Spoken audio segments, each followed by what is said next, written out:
We could hear the guns go booming, remembered slave Richard Mooring. War had finally come to North Carolina. The fighting here was the last bloody battle of the Civil War for many. Morrisville witnessed more than the end of the Civil War, but also the end of a way of warfare. No longer would mounted soldiers fight as part of military armies. It was the cavalryman's last huzzah.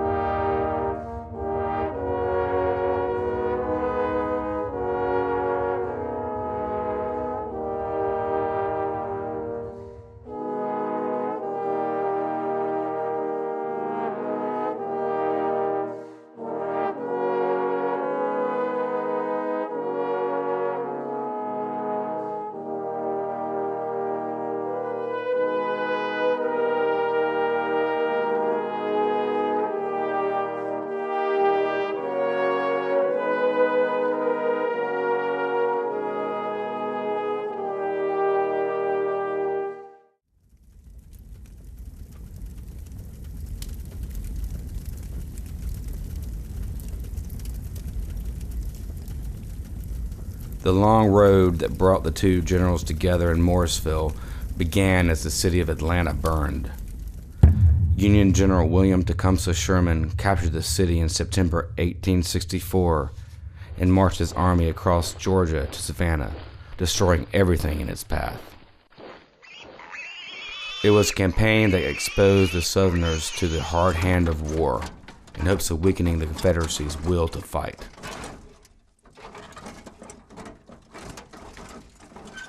Leading Sherman's cavalry was a vain new West Point graduate who fought his way across the South with a harem in tow.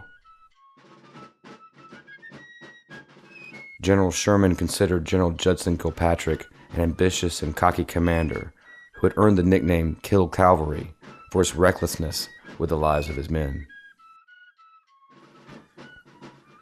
In January 1865, Kilpatrick and the rest of Sherman's Union Army marched north through the Carolinas with the hopes of joining Union forces in Virginia.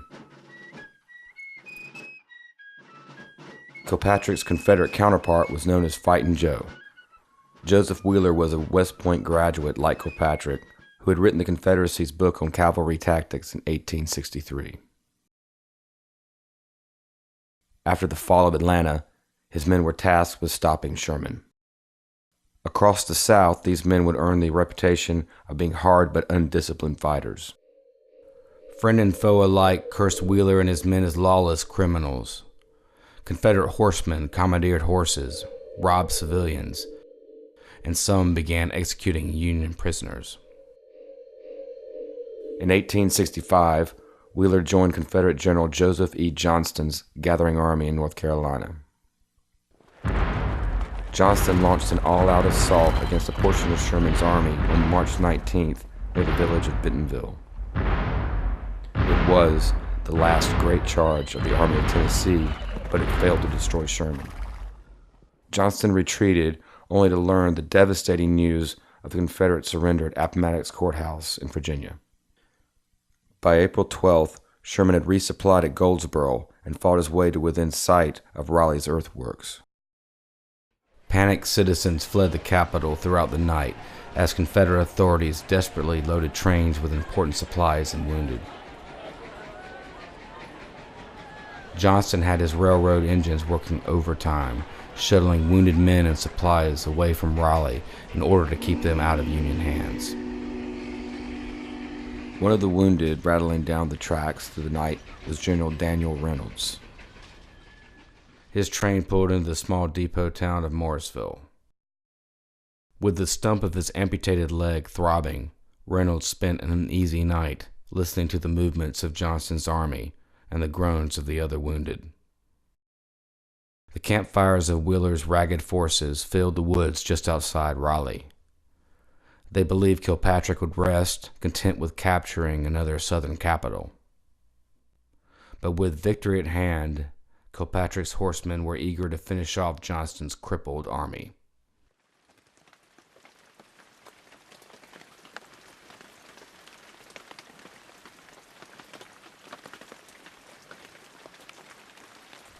The morning dawned wet and gloomy. Kilpatrick's troopers entered Raleigh to the accompaniment of their regimental band. They cut down the Confederate flag flying above the State House and hoisted the Stars and Stripes. They wasted little time celebrating. Kill Cavalry set out to find and destroy William's command.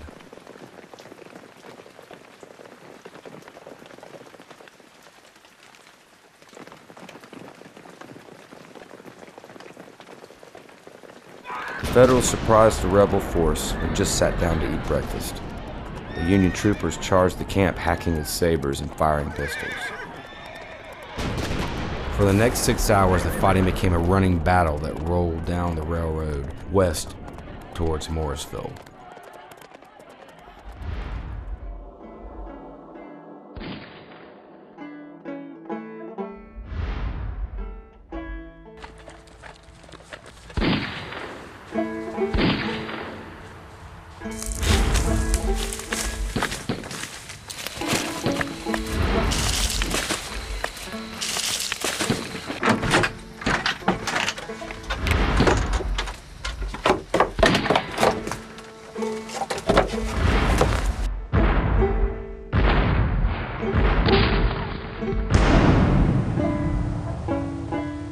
Ahead of his army, General Wheeler entered Morrisville and discovered a dangerous situation developing. In the station, he found a single engine attempting to pull a train full of rations and wounded soldiers up the long slope out of town. Wheeler knew that the train was moving too slow to avoid being captured by the Federals. He could not stop Kilpatrick's force, but he knew something had to be done to save the train.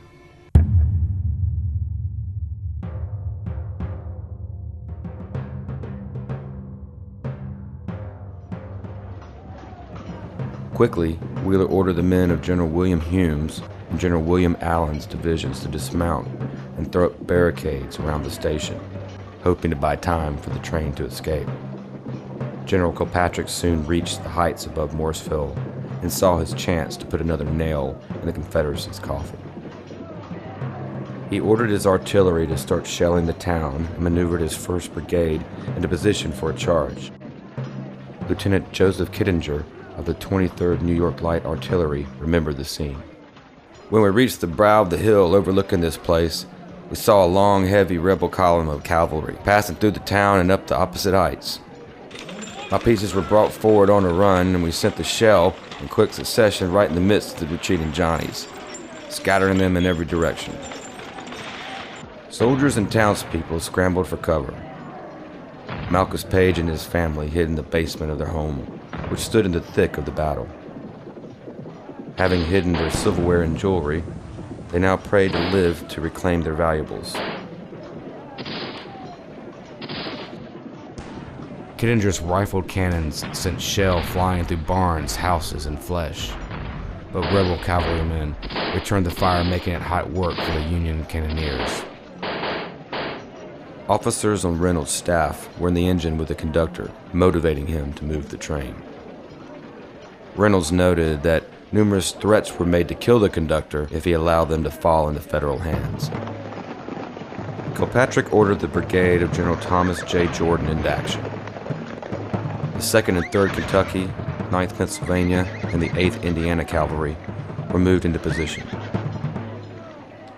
When the bugles sounded, they dashed towards the slow-moving train. 2 Confederates of the 4th Tennessee Cavalry, Lieutenants Hugh Preston and Joe Massengale, fell wounded from the saddle, shouting at their men to concentrate fire on the quickly advancing Federals. The Confederates now concentrated their fire on the quickly advancing Federals. The blue troopers thundered over the ground and closed to within 150 yards, before withering enemy fire convinced them they didn't want to add to Kilpatrick's reckless reputation. Wheeler knew he could not defend the train for much longer and made a critical decision. He ordered the train lightened by uncoupling the supply cars, leaving the cars of wounded to escape. The black engine now pulled up the slope toward Durham Station, and the Confederate cavalry retreated.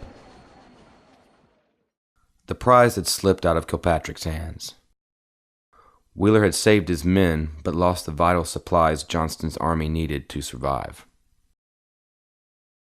Kilpatrick stormed into town and ordered pursuit.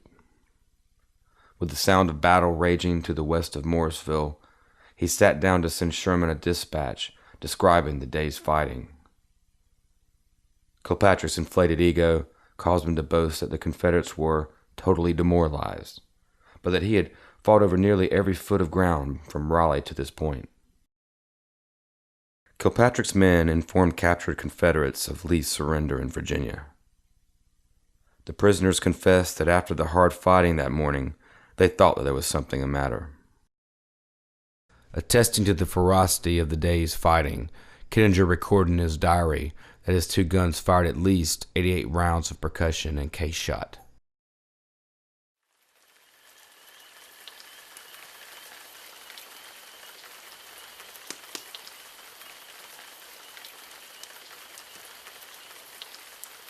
That night, spring rain soaked the living and the dead in Morrisville. A Confederate courier approached the Federal camp in Morrisville. He carried a dispatch from General Johnston requesting a meeting with General Sherman to discuss the possibility of surrender. Sherman agreed to armistice. He would limit the advance of his infantry to Morrisville, then meet Johnston the next day. Sherman boarded a train in Raleigh for his encounter with his old adversary. Before leaving the station, he received a disturbing telegram. He stopped his train in Morrisville and ordered his commanders to wait for his return. After meeting Johnston, Sherman again stopped in Morrisville, where he revealed the shocking news of President Lincoln's assassination. Lincoln's death pierced the heart of the nation. Union soldiers in Morrisville were stunned by the worst news of the long war.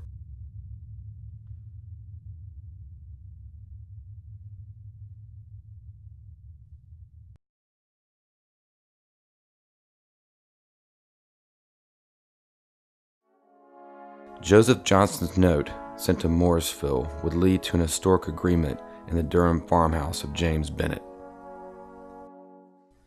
It was the largest surrender of the war and brought peace to a war-torn land.